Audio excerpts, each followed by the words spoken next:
Reporter Chancellor Johnson is tracking the latest. Today is officially International Axe Throwing Day, so what better way to celebrate than to sit back, relax, and throw an axe. Shannon's go-to move is a snatchback three. Defenders know it's coming, and they still can't stop it. As both spouse and co-workers, they admit that it can be challenging sometimes, but it's a balancing act. Yeah, Rich, ASU is taking on St. John's in a little under 5 hours from now, and they'll try to make sure they don't go as cold from the field as it is here in Dayton. Out here in Tulsa, Oklahoma, as Arizona State gets ready to take on the Buffalo Bulls in a little under an hour here. And it's an interesting matchup because, you know, most people try to avoid their exes. You wish them well from a distance, maybe you check in from time to time, but for the most part, you hope that you don't have to cross paths. Well, that's too bad for Bobby Hurley, as he'll lead ASU against his former team. In the Sun Devils' trip to Nashville, they started off in rhythm, jumping out to a 9-0 lead, but then they fell out of tune. Offensively, they were offbeat, and on defense, they weren't in harmony. And when the ensemble stopped, ASU fell in Music City. Chancellor Johnson here, hanging out with two-time NCAA champion and basketball Hall of Famer Grant Hill. And Grant, I'm sure being here in the Twin Cities has to bring back great memories for you. As you won a championship with Duke back in the 90s, what comes to mind when you think about that Final Four? Wow, a lot of great memories. Speaking of Duke, it's kind of a running joke on social media that, you guys always have the ball bounce your way and that maybe you're the luckiest team in college basketball. So I got to ask you, what's up with this Duke magic, man? Luck favors the prepared man, so. As a head coach, oftentimes you see a lot of boos, but here everybody wants your autograph. What's that like for you? Well, it's just nice to be appreciated, nationally, and sometimes people lock me into a bubble where this guy's on the sideline going nuts sometimes, but I'm really not that way. I think I'm very down to earth and easygoing person, and I just really appreciate all the people coming out. As a former Duke player, this year Duke had a guy by the name of Zion Williamson. What was it like watching him take the nation by storm? Yeah, it was exciting. Just he's beyond his years. When you look back on the season, obviously it was your first and final season here. What's some of the memories that you'll take with you? Man, a lot of it is just, the time spent with my guys.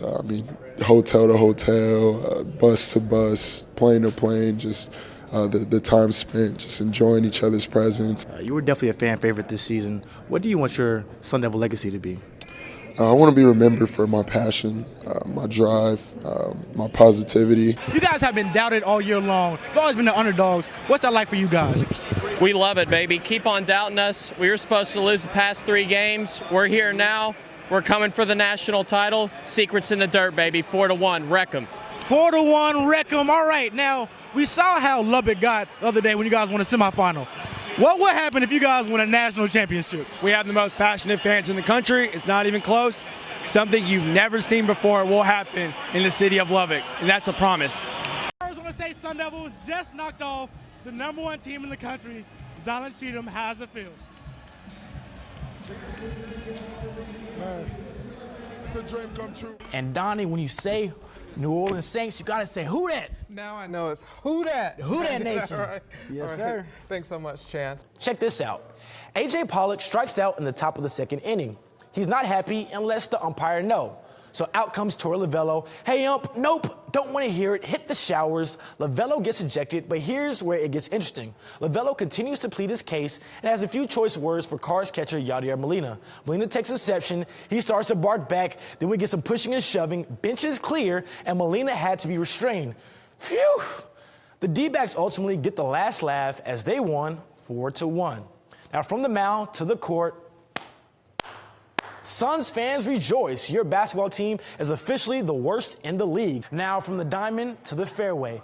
While Larry Fitzgerald most retirement in the offseason, he's had a lot of time to work on his golf swing. And apparently, he's pretty good. In fact, he's really good. So good that over the weekend, the Cardinals wide receiver made history. He's just a ball of energy. I just think he'll make these big signature plays like he did with the dunk against Oregon. Yes. And that's unique. He's like a unicorn. Zylan Cheatham's journey to Arizona State is as remarkable as his skill set. Born in South Phoenix, just a short ride from Wells Fargo Arena, Cheatham saw it all. gang violence, fights, I mean, shootouts, just losing friends, losing family members. I mean, all that type of stuff. But on the positive note, I mean, that's where I learned how to compete. That's where I get my edge from. I mean, without basketball, I don't know where I would be. Basketball has helped him tremendously. Like, it gave him an outing, like something to do besides hanging out in the streets. I think Zylan Cheatham had an advantage because there was no doubt he knew exactly what he wanted to do, and that was to play ball. I mean, that was just kind of my therapy. That was my release. Nothing else mattered when I was there.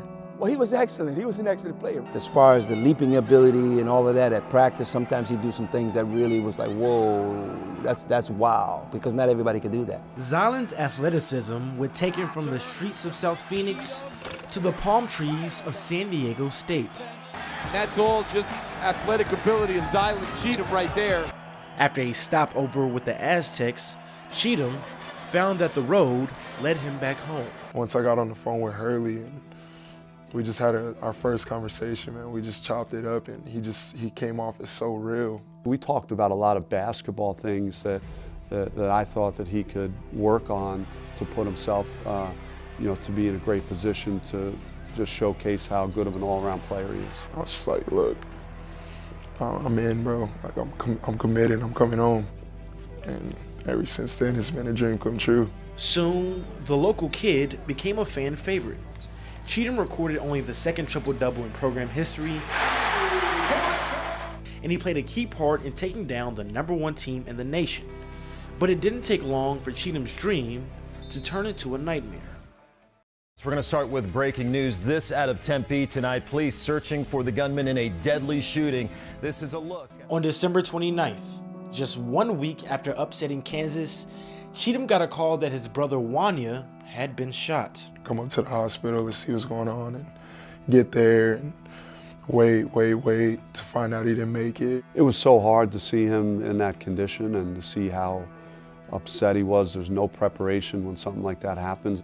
I mean, it didn't even seem real. Like, I couldn't believe it, but man, it was the toughest day of my life. We exchanged texts and phone calls, from 24 hours after that, and he seemed to, use basketball as kind of like a sanctuary to take his mind off it. For Zylan, basketball became more than a release; it became an escape. He's probably using this as additional motivation to honor his brother's memory in some way by how he performs. I just know, like, I got more to play for now. If we were to do something special, make a real tournament run, or do something that's never been done here, I think that would be a testament to my legacy, to my city. I think it would be that much more special. Welcome back to Cronkite Sports Report. I'm Blaine McCormick. And I'm Chancellor Johnson. Now, when I was in high school, I did it all. I played on the varsity basketball team, I was pretty nice on the keyboard, and I graduated at the age of 17. For another high school student, he's doing all of that and much better at just 15. I caught up with JD Tassasa to see how he balances academics, athletics, and his work on the keys. At 6'5", with a 7-foot wingspan, 15-year-old JD Tassasa doesn't exactly fit the mold of a typical piano player. Every Saturday morning, JD wakes up bright and early to sharpen his skills on the keys at a neighbor's house. It's very impressive to me, especially the 7 a.m. on Saturday, and then knowing that he has a full day after that too. I really appreciate that level of commitment that he shows. JD began playing piano at age 4. It wasn't until he was 11 that he began to pursue what is now his other passion, basketball. It all started at my Boys and Girls Club. It was just an everyday thing, and then I joined the team for the club, and I tried out for the middle school team, and it just developed from there. After that, his play took off. JD made the All-Star team at his youth league, and at age 12, joined the varsity basketball team at Jefferson Preparatory High School. He's a great defender. He can shoot the outside shot, he can dribble. What more do you want? JD is ahead of his time athletically, musically, and academically. Age-wise, he's a freshman, yet he has enough credits to graduate this summer. My mom noticed that I was ahead when I was little. I taught myself how to read and write. And so it just led to me starting early and then skipping a grade. When JD got to middle school, he took enough classes to receive high school credit. When he got to high school, he was already ahead of the curve. Now, he has enough credits to graduate at the age of 15, which gives him more time to focus on basketball. Now, JD and his mother have a decision to make: graduate early and try to play at the next level at 15, or hold off to continue to develop as a player. If you look at it realistically, staying back a year, he's still going to be 16. That's still really young compared to most of the college kids. So we're still trying to, it's still up in the air whether or not he's going to graduate early, stay the extra year. It's still up in the air. JD is definitely a talented kid, something that is clear to all who know him, whether it's in the classroom. That director of that gifted program recommended that. In fact, she recommended that he skip 2 grades. On the basketball court. He's 20 pounds away from being excellent. Or on the piano. He can go as far as he's willing to contribute to the cause. For most student athletes, juggling their sport and other extracurricular activities can be tough.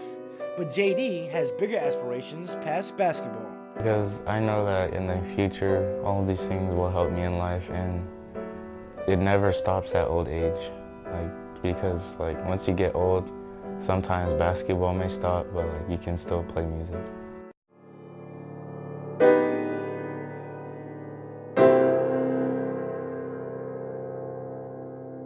JD and his family will look to make a decision on his future within the next few months.